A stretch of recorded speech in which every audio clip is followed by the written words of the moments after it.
Les années romantiques en France se caractérisent par une forte volonté de liberté du peuple français. Cette période débute par un coup d'État du général corse Napoléon de Bonaparte.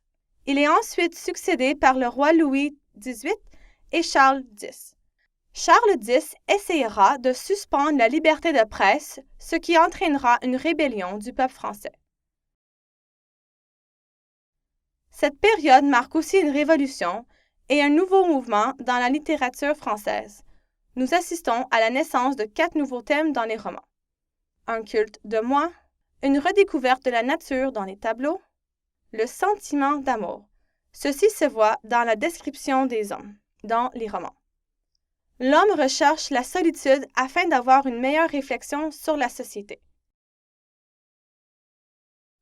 Pendant ce temps, un nouveau héros est né, l'homme sensible qui professe et avoue son amour pour une femme souvent inaccessible. Nous pouvons voir ceci dans les textes de Chateaubriand, notamment dans son roman René. Il y a plusieurs écrivains qui ont marqué cette période, notamment Alfred de Musset. Cet homme est connu comme l'un des premiers écrivains romantiques. Il a eu son cœur brisé par la romancière George Sand, et même si leur relation n'a été que de courte durée, celui-ci ne s'est jamais vraiment remis de cette rupture.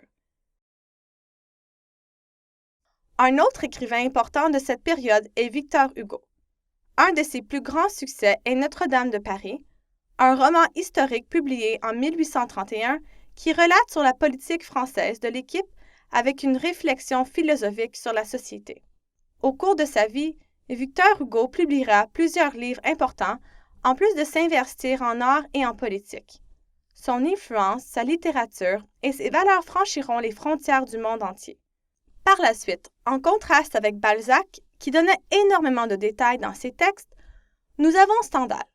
Il est un des plus grands écrivains de tous les temps et ses personnages incorporent vraiment le culte de moi dans ses textes.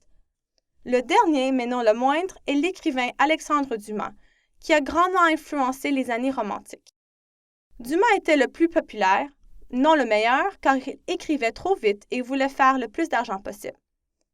Il est le plus connu pour Le Comte de Monte Cristo et la trilogie d'Artagnan, Les Trois Mousquetaires, 20 ans après, et Le Vicomte de Bragelonne.